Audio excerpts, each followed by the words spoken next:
Welcome back to Legalese 123, where we are covering cases across America. Hello and welcome back to Legalese 123. I'm your host, Missy K. Hope everybody's doing well on this Tuesday, December the 9th. We are in day 7 of the trial of Brian Walshe. So, what do you think is going on thus far? Last we left off was yesterday, the forensic examiner was taking the stand, and not only did he collect some of the evidence, but he also tested it to see if there was blood on the evidence from the trash pull, and then if there was enough to go for a DNA analysis. So the defense team was at cross-examination when we last left off. This morning, there has been a lot going on in the courtroom that we are not aware of as the public is going on, because they did a lot of it at sidebar. So I'm not sure if it's in relation to this current witness who's getting ready to go on the stand, or if it's involved in something else. So we're going to go ahead and get right into it. So here we go. Make sure before we begin that you like and that you comment. Otherwise, YouTube doesn't know that I exist, and I hope that you are liking what I'm putting out there. So let's begin. Let's add this to the stage. Okay, here we go. Be able to comply with my order that you not access any social media or go on and take in any news media.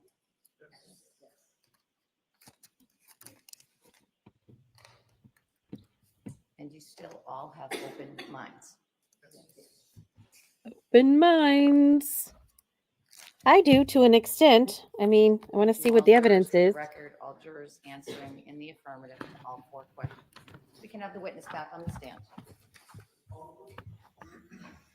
All right, so we are still in cross-examination of the lovely gentleman, I don't know, Gregory Dinnan,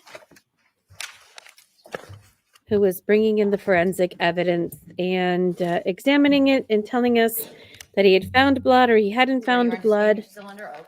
Yes. And what are we going to do next?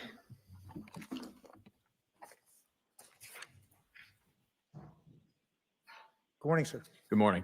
I'm going to return to the home in a minute, but I want to ask you some very specific questions about some of the specific evidence that you testified to yesterday. Yesterday, you were asked about Exhibit 248 that you described as white powder residue on the portion of the rug that was labeled 16-7. Do you recall that testimony? Yes. And this white powder residue, that has nothing to do with what we were talking about on cross-examination about this white coloring or discoloration up in the second floor bedroom, correct? That's completely different. Yes, completely different. And I think I heard you say on direct examination that the white powder residue on Exhibit 248 had been sent out to another unit? Yes. Examination? Correct. And was that the arson unit of the? Yes. And right now, as you sit here, do you know what that white powder was? Yes. And what was it? From what I recall from the report, it was baking powder. Okay, it's baking powder. Okay, baking powder. So just as I suspected that he perhaps is trying to clean the rug, because that would be a likely thing. Let's go. Mr. Sheehan, but that answers the question, right? Photographs of the rug that was found impeded in the dumpster area, and you've seen photographs where there are additional clumps of what appears to be baking soda or some other substance, correct? Correct. And if you know, on those other portions of the rug where you see those clumps, is it your assessment that that's also baking powder? I don't know. It was not tested. You would agree, wouldn't you, with me, Mr. Sheehan, that throughout the home that was searched in Cohasset, that not only was there certain items seized that may have been opened, for instance, bottles or containers found in the basement, but there was also items that appeared to be never opened or ever used, correct? In regards to what bottles? In Like, regards to what bottles are you talking about? Well, I'm actually talking about some of the cleaning items that were located in the basement, the mops, brooms, buckets, pails, some of those having the label of Lowe's. They didn't appear to have been used for any reason. Correct. And so, if you recall, you testified yesterday about a cabinet that was up above the refrigerator in the kitchen, and you said that in that cabinet there was a knife and also a bottle of hydrogen peroxide, correct? Correct. And was that hydrogen peroxide that was found in that cabinet up in the kitchen above the refrigerator, had that been opened? Not that I recall. Okay. So it's fair to say, without going down an exhaustive list, that there were numerous items found in Cohasset that had apparently never been used for any purpose. They were still, in the lack of a better phrase, brand new, unused condition. From what I recall, but I didn't specifically look at each and every item. Okay. Okay, but what about the ones? So let's play fair, right? We know we bought 5 bottles of hydrogen peroxide. How many did you find that were unopened? So some of them must have been used. But I mean, you're getting into the minutia of everything. Again, you need to make sure that it is specific to what the crime is. Using hydrogen peroxide, does that necessarily say that he committed this crime? I don't know. You be the judge, but to me, it's just like nonsense. Let's get on with it. It's fair to say, isn't it, that in an investigation like this, you're looking for red-brown stains because you told us on direct examination that you were looking for blood, correct? Yes. And it's fair to say that in no report that you wrote did you ever use the phrase blood spatter or anything similar to blood splatter, correct? Correct. And so it's fair to say that you did not determine that what you saw anywhere in the house was indicative of blood spatter evidence, correct? That is correct. And if you can, sir, can you tell the jury briefly, or in your own words, what you consider to be, as a forensic specialist, blood spatter evidence? Blood spatter in general is blood in flight. That's a And it good results from analogy. somebody, perhaps, stabbing someone with a knife, and in the movement of the knife, blood evidence flies off the knife and spatters onto a surface, correct? Yes. And then when you see blood spatter, then you would analyze it and you would look for directionality and things like that to determine the directionality of the blood flowing from an instrument, correct? I wouldn't be doing that. It would be a assigned blood stain analyst. It would be done in the lab, however, just not by me. All right, and I apologize. I really wasn't implying that you would do it. Yeah, so I mentioned this yesterday, which is I am very surprised with the combination of him chopping her up, right?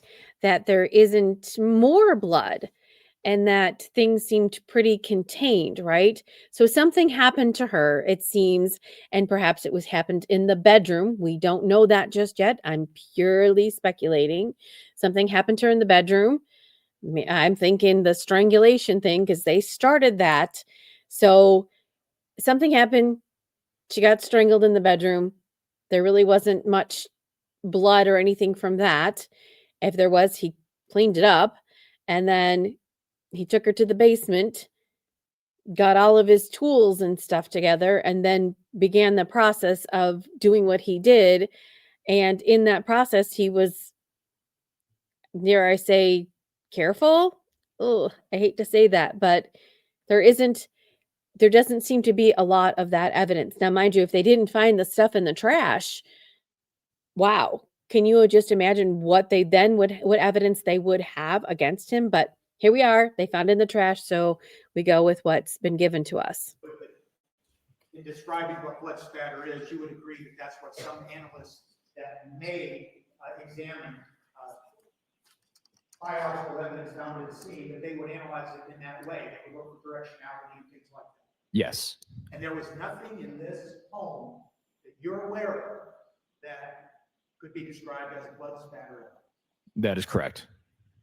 You were also asked questions yesterday on direct examination about luminol toward the end, the very end of the direct I examination, had that correct? question Yes. too. And you gave a brief definition for the jurors of what luminol is, correct? Correct. You saw no evidence of any container that had contained anything like luminol in the Cohasset home, did you? Correct.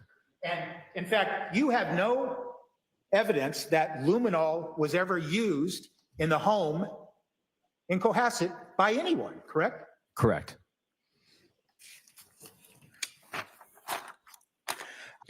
So do they not use that anymore? Is luminol not used? I need to Google that because, that was sort of like the standard. Oh, we just sprayed luminol and every blood shows up everywhere it is.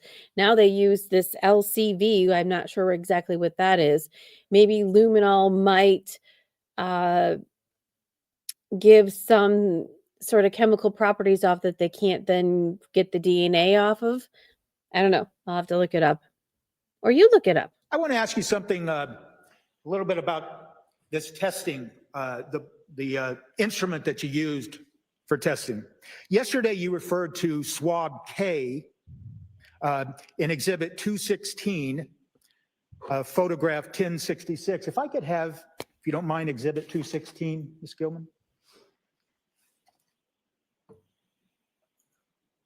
That was a good point. That Mr. Those are the Tim- swabs that you would then use, that you collected from some of the basement floor stains, the A through G, correct? Yes. And could I now have Exhibit 217, photograph 1067? That, what we saw yesterday is, that is a Ceratec instrument, so to speak, that the Mass State Police uses to then analyze something like a stain you would find on the floor, like you did in the basement, to determine if it was blood, correct? Correct. And if that, you tell the jury, when you talked about screening tests and confirmatory tests, was that the screening test or a confirmatory test? This is the confirmatory test. Now, there are certain protocols that you, as a forensic analyst, have to use the Ceratec product, right? Yes. And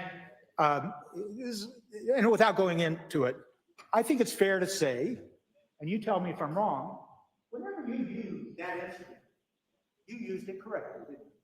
Yes.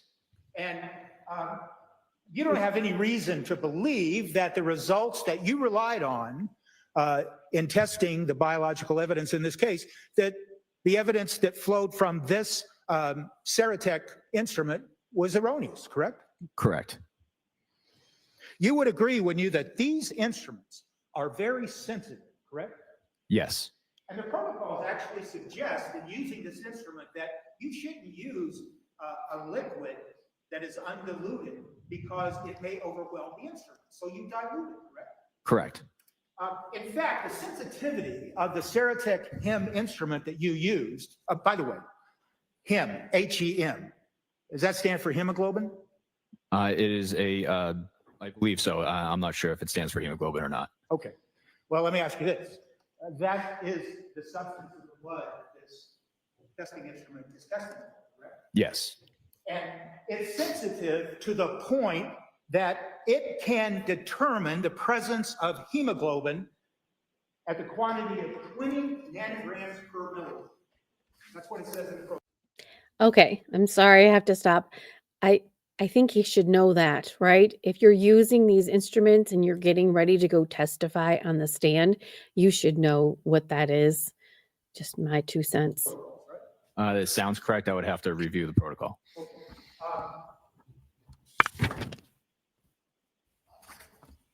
And just as I'm going to look for that, I'll just ask you this. 20 nanograms per milliliter. I'm correct, aren't I, that a nanogram is 1/billionth of a gram? Yes.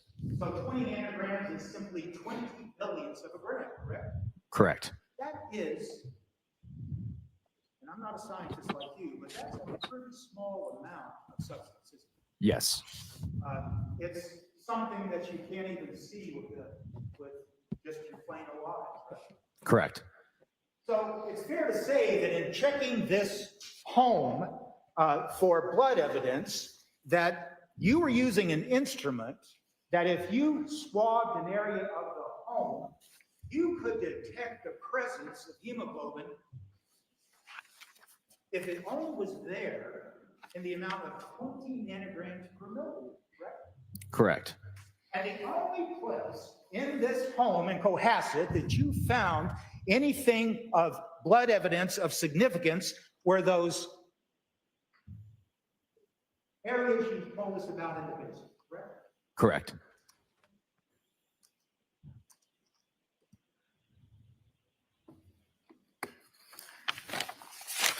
Quite significant, don't you think? There's no blood found anywhere else. But it was found in the basement. So, again, tipping the scales. I made a great point, but I don't know. We'll have to see.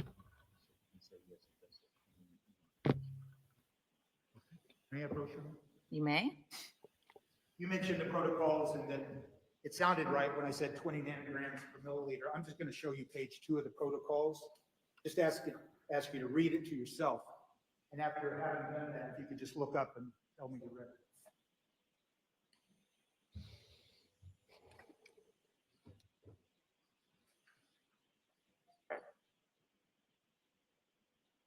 You ready? Yes. So having reviewed that document, do you recognize that document as protocols applicable to the blood testing history we've been talking about? That is the protocol that comes with the Sarachek card itself. We also have internal lab protocols that we follow for the specific testing. You will agree that the protocol that I just showed you, though, does specifically state that the sensitivity of this instrument is at 20 nanograms per milliliter, right? Yes. So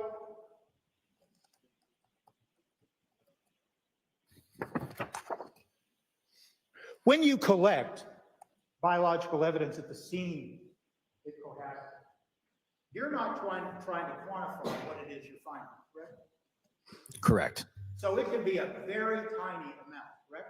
Yes. And that tiny amount, and we're talking about something of 20 nanograms per milliliter, you didn't find anything even in the amount of 20 nanograms per milliliter in that upstairs bedroom we talked about yesterday, correct?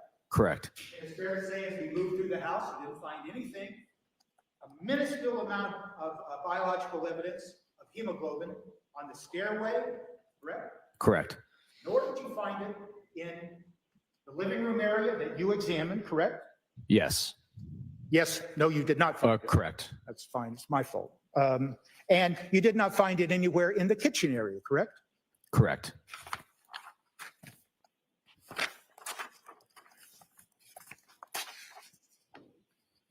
So somebody can try to clean a floor, and somebody can try to clean a bathroom area. But if they leave something as small as 20 nanograms per milliliter of biological evidence, this instrument that you rely on could detect it, correct? Theoretically, yes. That's a good point. Even with all the cleaning and what have you, they just a little bit they can Could I detect. have That was a good point. exhibit number 97, please? But the fact remains that Anna is no longer with us. What happened to her? The jury's going to want to say, what happened to her and where is she? You see the rug in exhibit 97? Yes. Is it your opinion that that rug is the rug that you testified to yesterday? Here we go. It looks similar, but I can't confirm if it is or not. And do you recognize the room that that rug is in with the fireplace? Yes, this looks like the first floor living room. Okay, and that's the room that you. Okay. Yay, we got a question answered. The defense is doing really great. What room was this rug in? It's right there. I forgot the picture. It's right there by the fireplace. Okay, so rug is in living room. Yay. Okay. I did not do a full examination. It was one of those areas that I did a brief visual exam as I was walking through to the second floor and first floor. Sure, if you can take down the. Okay. So okay.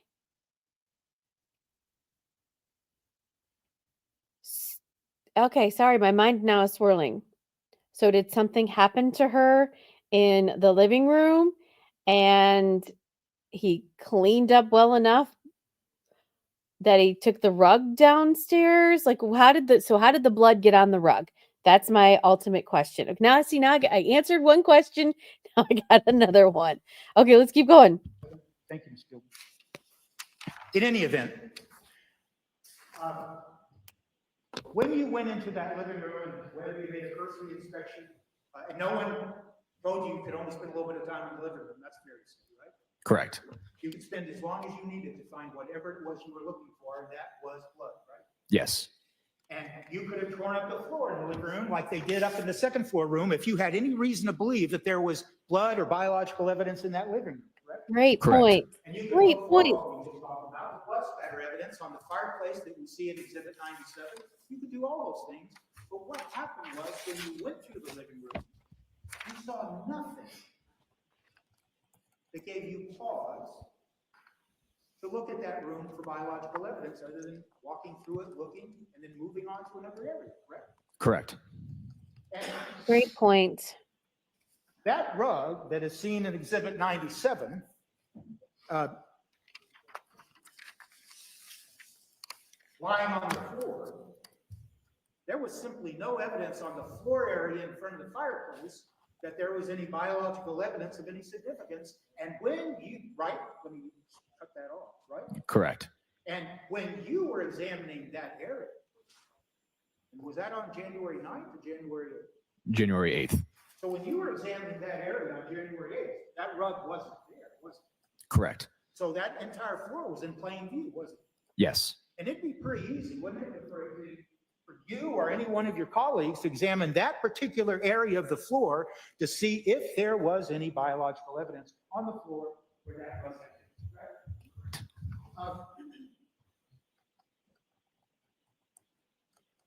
And you testified yesterday extensively on direct examination that there are numerous parts of pieces of rug that you examined, and you told the jury about the red brown stain you saw on that rug and those pieces, correct? Yes. Did you ever, as one of the forensic scientists involved in this case, did you ever piece together the fragments of the rug? I did not. That would not be my unit if it was requested for analysis. Do you know if anybody did in the Mass State Police crime? Not that I'm aware of.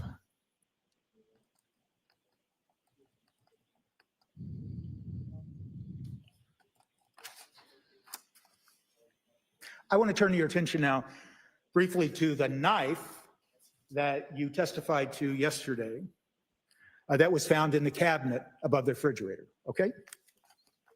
And if we can have Exhibit 201, please, Ms. Gilman. He's making really great points.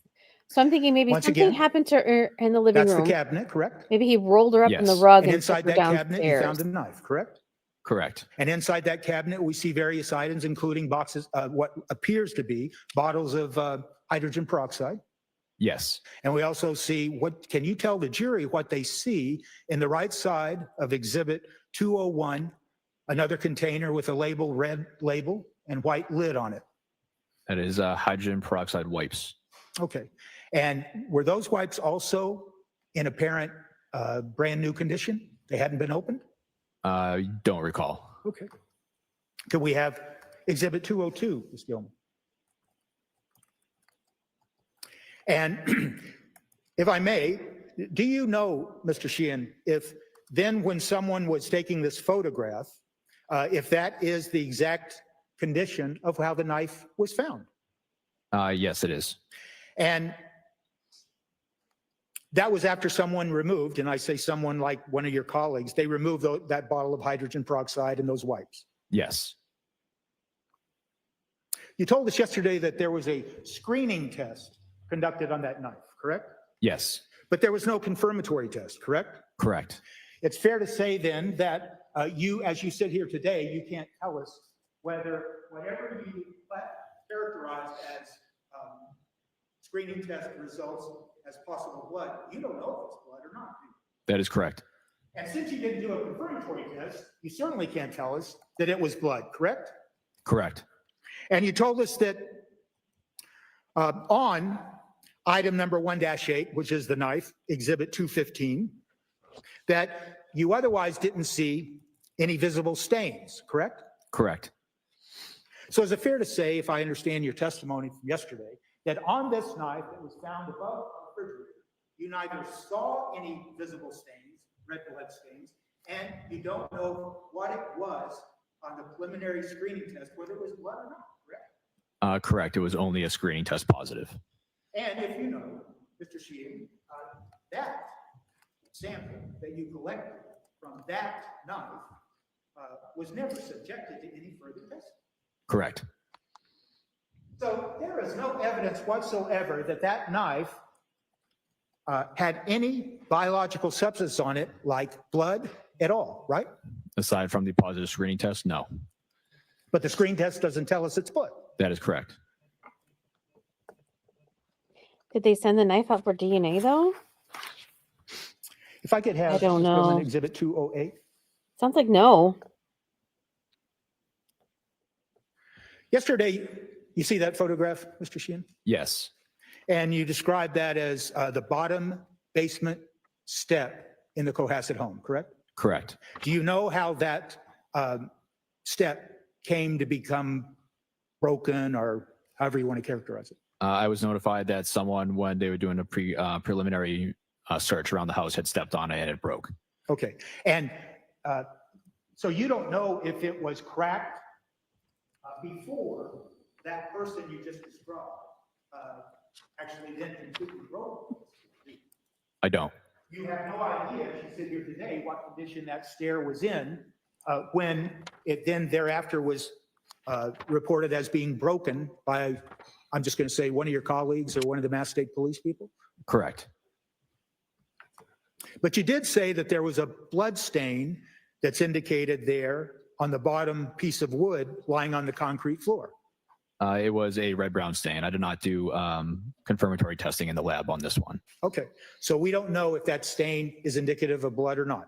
It is indicative of blood, but so it had screened positive, but no confirmatory testing was done.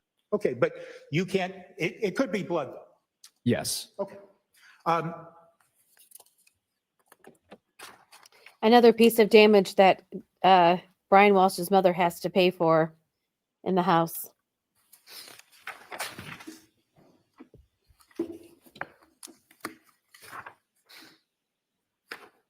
Can you tell us, Mr. Sheehan, that who specifically from the Mass State Police Crime Lab, other criminalists, were there examining the home on January 8th and January 9th? On January 9th, briefly, Davis Gould was there before he had went to do the Volvo and to do the examination at the. And also, do you know a trooper named Stephanie Devlin? Yes. And she was there, correct? Correct. She's assigned to the crime scene services section. She's the one that took majority of the photos. All right. And she was involved in also not only taking the photos, but was she also involved in conducting and assisting in conducting latent print examination? Yes. And who else was there? I would have to refer to my notes. There was a large amount of people there from both the crime scene services section and the detective unit. Do you know of anyone named Sullivan? Heather Sullivan. Yes, Heather Well, there's Sullivan. two, I guess. Heather Sullivan. Tell us about Heather Sullivan. She was assigned to the crime scene services section, and I believe she was the one who took photos of everything at the trash collection site. Yep. Are you familiar with any other Sullivan who is a trooper that was at the scene examining the home at Cohasset? Not off the top of my head. All right. And could you just estimate, as the best you can, how many people from the Mass State Police were there examining the home? Let's start on January 8th. I would approximate about 10. And how about January 9th? Once again, we understand it's approximate. I'd say about 15. And it's fair to say that both on January 8th and January 9th, that those people were there for all day doing their work, correct? Correct. And their work included looking for any evidence and examining every single room in that house for it, correct? Correct. When you differentiate between the crime lab and crime scene services, can you just briefly, once again, tell the jury the difference between the two units? So the crime scene services section is essentially the sworn division of criminalistics. They do all of the testing for fingerprints and any type of impression evidence, as well as documentation with both photo and video. We are both criminalistics and crime scene services are under the umbrella of the crime lab. So they're trained professionals with combined years of experience looking for any and everything that could be significant in the investigation of a case, correct? Is that fair to say? Yes. And when you're working with groups like that, number of people, 5, 10, is it fair to say that when you get together at a crime scene or where you think a crime was committed, you collaborate, you talk with each other about what you saw or what you might not see? Is that fair to say? Yes. And it's fair to say that in the course of an investigation like this, you would then review perhaps your colleagues' reports or their notes, so you have a better idea of the entire scope of the investigation. Correct. And you rely on those reports, don't you, to be accurate and to reflect what was found at a scene, correct? Yes. And What are we building up to? Drum roll, please. Where's it at? so there's something called field notes that you and your colleagues fill out, correct? Yes. Those field notes are handwritten, correct? Yes. And what you do is and tell me if I'm wrong, you fill out specific things in handwriting as you're making observations or shortly thereafter, and then later on, you take those handwritten notes and you put them into a typewritten report, correct? Correct. And those field notes are included in the file and the case-related file, the criminalist file, the CSS file, regarding a particular case like this one, correct? Correct. Now, yesterday, I asked you if you were aware of that in one or more rooms, if baseboards have been removed to examine a particular room, correct? Correct. Oh, the baseboards. And Yes. I apologize. I implied that it was one of your reports. You said, I don't remember that. I believe so. But it's fair to say that, based on your review of your colleagues' notes of examining this Cohasset home, in fact, the notes, field notes, and the reports do indicate, at least in some instances, that baseboards of certain rooms were removed as you and your colleagues were searching for any evidence of biological. Objection. I'll see you at the side of the bench. Uh-oh. All right, let's see if we can zoom.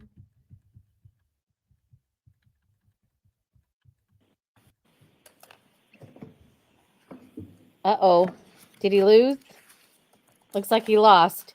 Maybe it can't come in through this witness because he doesn't know. But she said you have to look at the field notes. So someone removed the baseboards. Who was it? Who, what, where, when, how, and why? So that's a question. That's another question that we have. Where are the baseboards? But the defense brought it up. The prosecution didn't. So I'm not sure. Is he digging himself a hole, or does he know something we don't know? Where are the Just baseboards? before I ask this next question, I think maybe I come to sidebar. Oh dear. Yes, you may. Well, listen, I appreciate Judge Fanier. She is like, come to sidebar. Beverly Canoni was like, no, you cannot. In the end, Brian Walsh deserves a fair trial, right? Because you don't want this to be overturned on appeal. So give the man a fair trial, give him his day in court, let the evidence speak for itself. If the evidence says he did it, then he did it. And the jury is the finder of fact. Mr. Sheehan, you told us a moment ago that you do collaborate with your fellow colleagues at a scene like this, Yes. and that you do review their reports and their notes so you get a better picture of the entire scope of the investigation, correct? Correct. And you said you acknowledge that you know who Trooper Devlin is, correct? Correct. And did you in fact review her reports in conjunction with Here we go. all your other colleagues' reports specific to the examination of the home at Cohasset? Yes. And it would be pretty important, wouldn't it, Mr. Sheehan, for you to look at something in this particular home, Cohasset home, on January 9th, and it would be important to you to know that that's something like discoloration on the floor that you observed on January 9th had not been observed there on January 8th. Would that be important to you in assessing the scope of the evidence that was being looked at? In regards to my examination, I don't believe so. Do you recall reviewing Trooper Devlin's notes regarding whether the discoloration on the second floor bedroom was not seen on January 8th? I would have to actually review her notes again. I definitely reviewed her report, but in terms of her actual field notes, I did not review. I asked for the court's permission to approach the witness with the report. I'll see you at the side of the bench. Oh, oh, okay. So, can he get this in through this witness? Why not just call Devlin and get that over with? Maybe they're not calling Devlin. Who knows? So let's see. They're trying to get something in. Is he going to get it?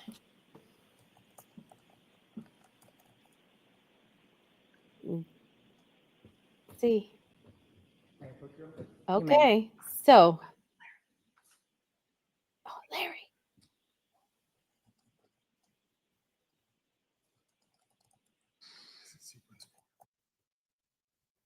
Oh my goodness. Come on.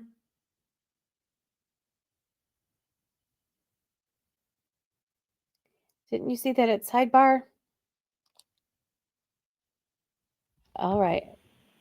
We have the power of Zoom. Compels us. Yes. Mr. Sheehan, I'm showing you a two-page report. Can you just tell us if that report indicates whose report it was? Yes, it does. And whose report is it? Trooper Stephanie Devlin. And that would be one of the reports that you just told the jury that would be one of the reports you'd review in the context of the investigation. Yes. And I would ask you, if you would, sir, to read to yourself this second numbered paragraph. Just read it to yourself and then look up and tell us when you're done. What's it gonna be? Why did she remove the baseboard? She a better investigator than he is? Did she see something he didn't and she collected it? Questions. I have questions. Do you have the answers? Okay. Does Trooper Devlin's report indicate that the discoloration that was observed on January 9th was not observed on January 8th up in the second bedroom? As to that form sustained, Ah, Does the content of that second paragraph of Trooper Devlin's report refresh your recollection about whether the discoloration in the second floor bedroom upstairs was not seen on January 8th, but was seen on January 9th? In terms of her report, I did not visualize the bedroom on the first day, so I can't say for certain if it was there or not. I would have to go by her report. So her report does not refresh your recollection? Correct. all right. Well, so this is a question for Devlin. Devlin.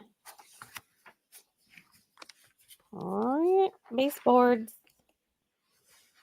I want to focus now your attention on what was described yesterday as dark gray slippers, item number 9-27. If I could have Ms. Gilman exhibit 230. Slippers.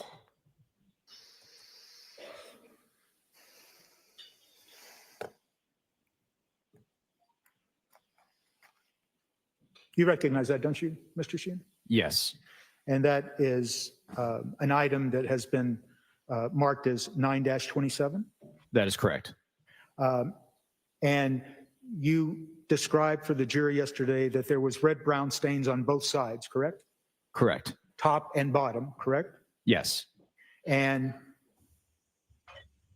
you went into some detail on direct examination describing how you took pains to try to collect samples from the interior of exhibit 230, item 927, to try to find, quote, skin cells. Do you remember that? Yes. And you were purposefully trying to avoid collecting red blood cells or collect samples from what you perceive to be red blood cells. I'm sorry, red blood stains. Yes. You actually used the word control. Do you remember that? I don't. Okay. You did use the phrase to avoid, quote, cross-contamination, correct? Yes. What did you mean by cross-contamination? During a sample collection, if there are visible red-brown stains in an area, I would try to avoid that when collecting for potential recovery of skin cells.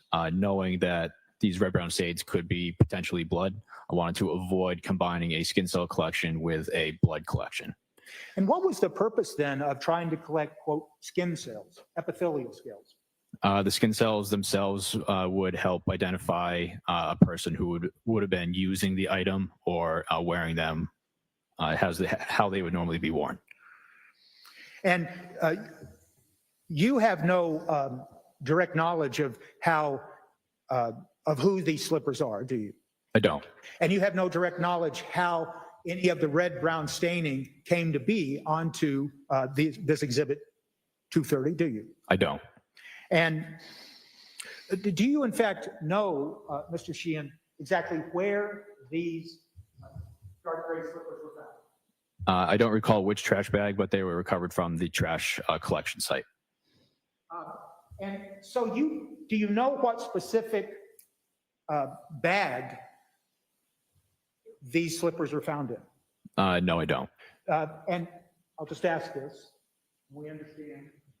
You then can't tell the jury what other items were found in the same bag that these slippers were found in, correct? Correct. I would have to review the case file. You are aware of the fact that a number of bags, black bags, were found at a dumpster site in Peabody, correct? Yes. Did you ever go to that dump site? I did not. And you are aware of the fact that there was a compactor. Aside from the dumpster, there was a compactor that was also searched that resulted in the bags being found, correct? Yes.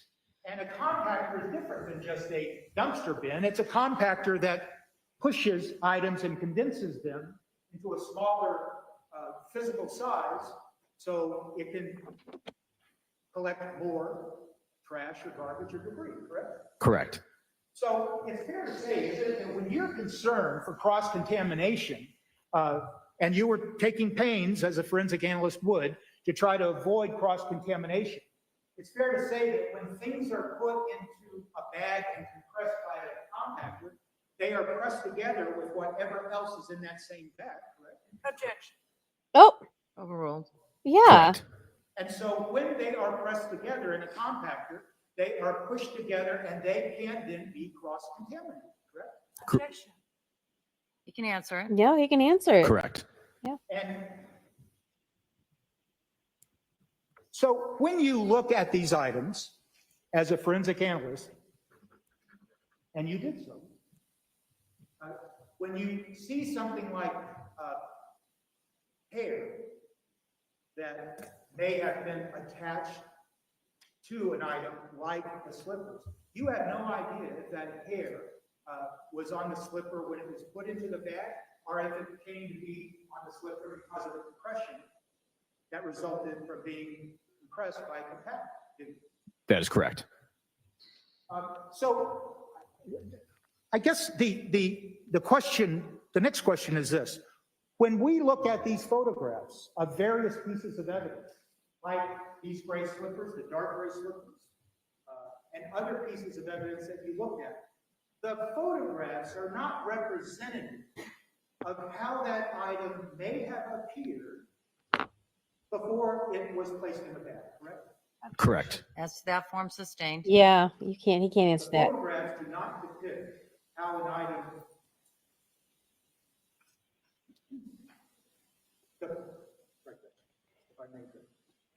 The photographs that have been placed into evidence of certain items may not depict the condition that a particular item was in prior to being deposited in the black bag.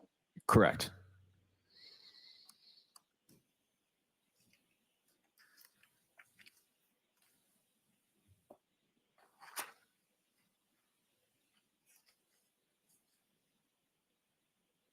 Could you take that down, Ms. Gilman? Thank you very much. And yesterday you testified to some hair that you examined, correct? Correct. And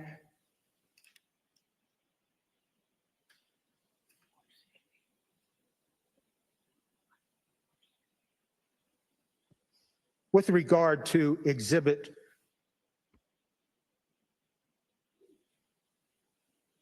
232,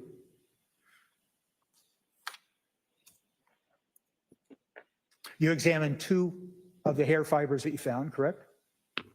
Yes, from item number, I believe it was 9-18. Sorry, 9-28. 9-28, Yeah. yes. And one of the 2 hairs that you examined, you determined was consistent with human hair, correct? Yes. And then the other hair you examined was consistent with animal hair, correct? Yes. And are you aware, Mr. Sheehan, that, I've been calling you Mr. Sheehan. You're not a trooper, are you? Correct. Okay, so I've Oh, been it's right. not a trooper. Yes. Okay, thank you. Are you aware of the fact that there was an animal that also resided at the Cohasset home Yes. during this period of time? Yes. And and are you aware of where this hair that you were examining, Exhibit 232, was found in the Cohasset home? From what I recall, it was found from the trash area. Okay. The trash area of Peabody? Yes, the trash collection site. Okay. And you also told the jurors yesterday about another exhibit of hair, Exhibit 250, correct? Which exhibit is that? That was a hair clump? The item number was 16-12. Okay, could we have Exhibit 250?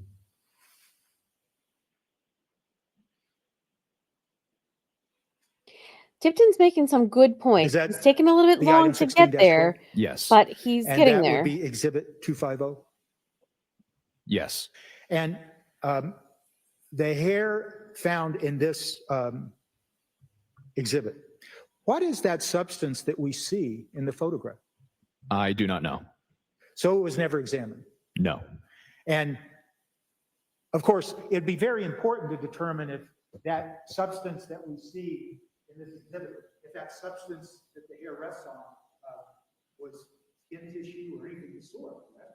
Right? Visually, it did not have any visual similarities to skin tissue. So there's no question in your mind, as a forensic analyst, that that has anything to do with someone's skin tissue. But as you sit here today, you don't even know what it is. Correct. So it's not. And- so the clump itself, looking at it from afar, almost looks like it's like a part of a skull or something. That was my first impression. So apparently that's not the case. It is just a piece of hair and a clump of something. They don't know what it is and they didn't test for it. So I guess but that answers that question. So he's ticking off the questions that people are asking. The fact that we saw an exhibit, and it's exhibit 233. Could we have exhibit 233, please? Interesting.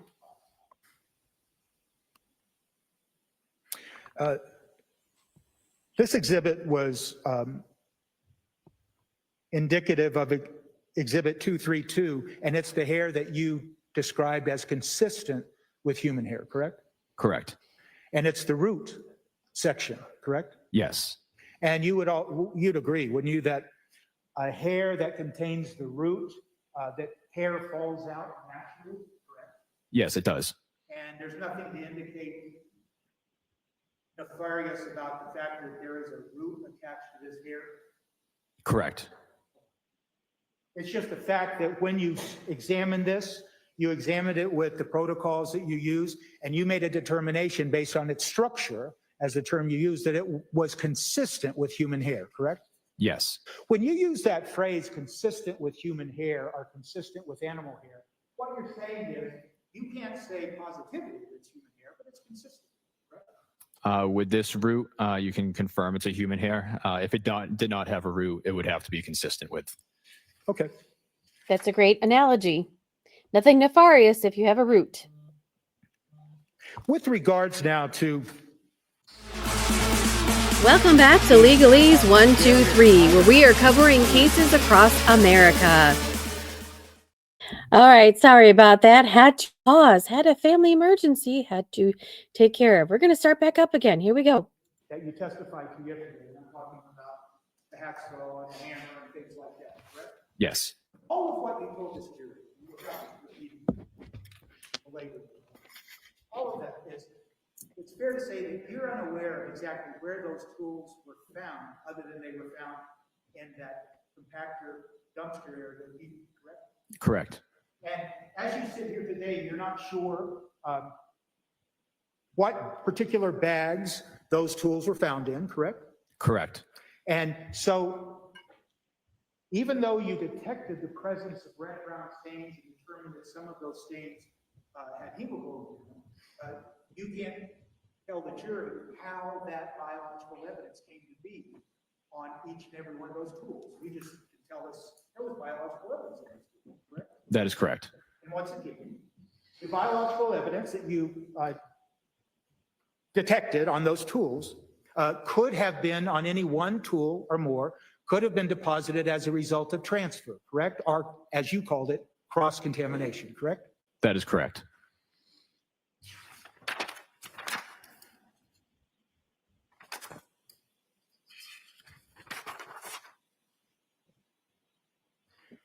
Let me just ask you a couple of questions about the testimony regarding a hack that you testified to about yesterday, right? Yes. You did detect something that you described as greasy or oily film or something on that. Yes, I remember that. Yes. The greasy, You never fatty. did examine what that greasy or oily film was, correct? Correct. You never did any further testing of anything on the surface of that hatchet with regard to the greasy or oily residue that you saw to determine if in fact it was an oily residue that was deposited on a tool to prevent it from rusting, things like that, correct? The testing that I did was the screening test for blood, and it was in the same area as the hatchet head. But other than that, other than trying to determine if there was a presence of biological evidence, you did not specifically try to determine what the greasy, oily residue was. Is that fair to say? Yes. And you certainly didn't, well, I shouldn't put it that way. You didn't take any effort to try to go to a particular store, find the exact same tool, and see if that tool contained a greasy, oily residue, did you? I did not. No. That's not his job. His job is just to process for blood. Thank you, sir. Thank you, Mr. Chief. Ooh. All right. Redirect.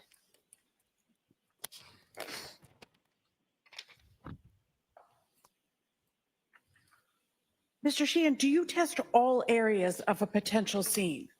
I do not. Did you test all areas of 516 Chief Justice Cushing Highway? No. Why not? I tried to identify the most forensically relevant areas and move from there. And what are the reasons that testing could be negative? It's possible that a particular biological substance was not present, and it's also possible that it was present at some point, was cleaned off, or it is present and to the point where it is not detectable by the tests. So how does cleaning a house impact your ability to find blood or trace materials? If it was thoroughly cleaned, I would imagine the test results would be negative. Does washing the walls impact your ability to find blood? Yes, it does. What type of cleaning materials would impact your ability to Great find blood question. or trace materials? Virtually any type of cleaning material, bleach, alcohol, ammonia, anything, even water if it dilutes the sample to an extensive amount. Would hydrogen peroxide impact your ability to find blood or trace materials? Yes. Are there other ways that blood can be destroyed or diluted? Really any type of cleaning materials, as well as environmental factors such as extreme heat. Did you test? Actually, if I could have published for the jury, Your Honor, Exhibit 21.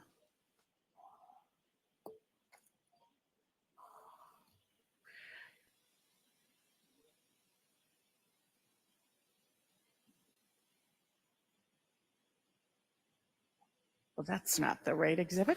One moment.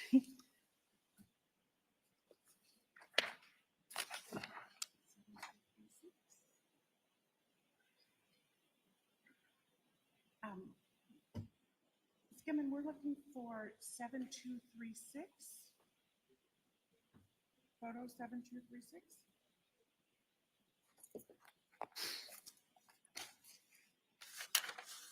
Thank you. Do you recognize that room? Yes, this is the living room. And this is the living room from when you were there during the search warrant. Is that correct? Yes. And what do you recognize in front of the fireplace? There is some looks to be a repair work around the brick, as well as a carpet. So there was a carpet there when you were there over the hardwood floor on January 8th and 9th of 2023. Is that correct? Yes. And that is not the carpet that you tested in the lab. Is that correct? That is correct. Do you know what the objects looked like before they went into the bags that we just talked about, that you talked about on cross-examination? I don't. And do you know what the objects looked like if they went into the compactor at all? I don't. So do you know where those bags went? The bags were, as far as I know, the bags were recovered from the trash site. I'm not sure where exactly they were recovered from before that. I might have one moment. You may.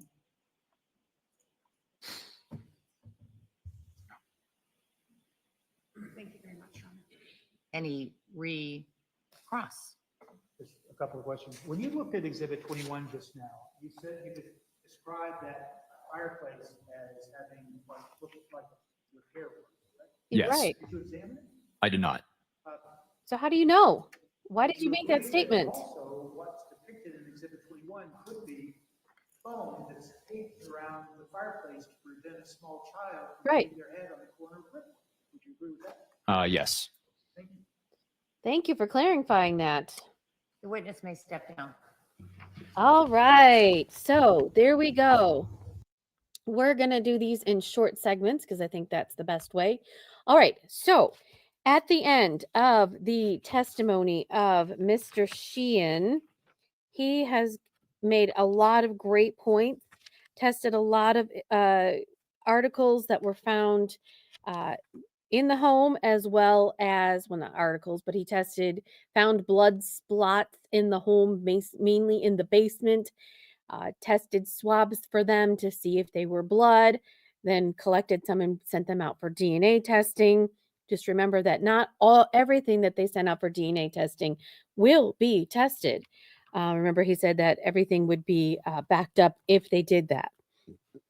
So then the knife in the kitchen cabinet, they are going to go send that out for DNA testing. I don't think that Mr. Tipton quite made a point with that. They removed the flooring in the bedroom. So far, nothing has been detected with that. That's really interesting. So, he's been a great witness. His job is just to collect the evidence, test the evidence, send it off for further testing, and just that's pretty much what he does. So I thought that the cross from the defense was very powerful. They didn't use luminol.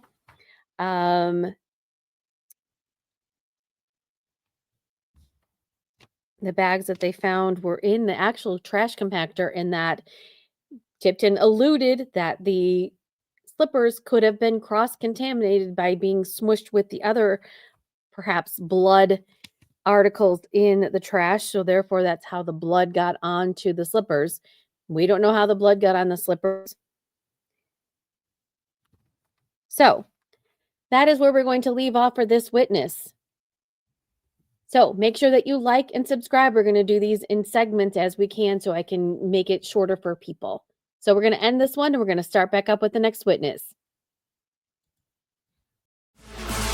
Thanks for watching Legalese 1, 2, 3. If you like what you saw, please like and subscribe for more content.